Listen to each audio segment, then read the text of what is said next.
And I want to start with a story that has to do with a former Israeli military soldier who is under fire for posting questionable photos on her Facebook. These photos basically featured her smiling as Palestinians were in the background, blindfolded and bound. And she posted several of these on her Facebook page. And of course, it drew a lot of criticism. And after the criticism, she decided to do 2 radio interviews where she basically says that it's no big deal and I don't understand why everyone is so offended by this. So what are your thoughts, Cenk? Do you think that people should be offended by this? Do you think she did anything wrong? Or do you think these pictures are just innocent? Yeah. Should people be offended by these? Of course! Look, that's the problem with the occupation. And I've seen other people make this point as well. So it's certainly not unique to me. It's become so commonplace that, well, what do you mean? Of course, I just bound and gagged a bunch of grown men and I took pictures in front of them smiling like, ha ha ha, look at this, Palestinians. That she doesn't even think that that's something that is humiliating or embarrassing to them. Or if it is, who cares? Yeah. That's just the facts of life. Yeah, absolutely. She seems very much desensitized by it. She doesn't think it's a big deal. And I think that's alarming. It kind of shows, I don't know if it's representative of every soldier in the Israeli army or the Israeli military, but it just, the way she reacted to the criticism just makes it seem like, yeah, this is common, this isn't that big of a deal, and those of you who are offended by it can just kiss it, because this is reality and too bad. Like, that's the type of mentality she had in the interviews, and that's the part about this story that I find alarming. And she also said, you know, those who are comparing me to the American soldiers that were under fire in the Abu Ghraib scandal, you know, you can't compare me to that. It's not even comparable. Basically, what I did is completely innocent, and what the American soldiers did was completely different and not so innocent. And I don't really know if I'm buying that argument. Do you think it's unfair to draw those comparisons? Right. Well, a couple of things here. First, to be fair to the Israeli military, they were really mad at her, too. They thought it was stupid, and they were, so it doesn't represent all their soldiers by a long shot, and they get how dumb that was.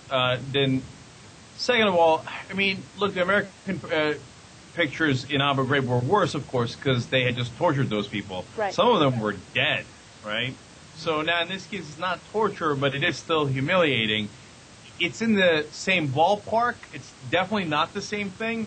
But the fact that she can't understand that it's in the same ballpark, that it's insulting to that population, it's rubbing it in their face, that to me is the central part of this problem, which is that it's the hubris of power. Now, if you had flipped the situation on her, and let's say Hamas had captured a bunch of her aunt's, well, let's keep it guys, uncles and grandfathers and fathers, a bunch of Israelis, and all of Israel's like, oh my God, they're captured, are they going to be all right? They're bound and gagged, and you have like a young Hamas woman just standing there going like, hey, and putting it up on Facebook. I think the Israelis would be really, really mad.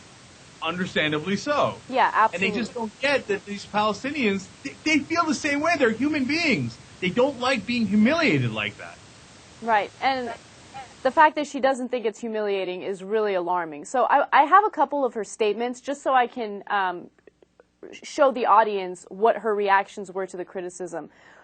In one of her quotes, she said, "I did not humiliate those detainees. I didn't hit them. I didn't act toward them unpleasantly. It's completely different than the American soldiers some are trying to compare me to."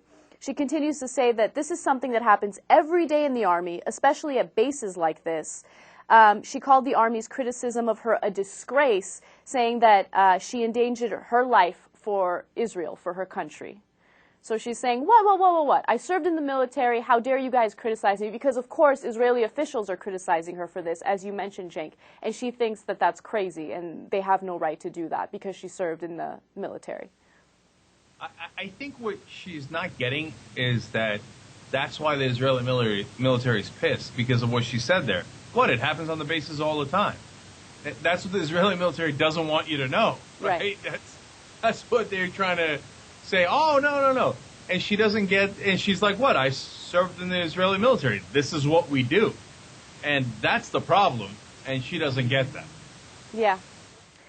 All right. And I honestly, one last thing on it, I'm going to go back to the same thing, which is that they're so desensitized to it that I'm afraid they're not quite seeing them as human beings anymore.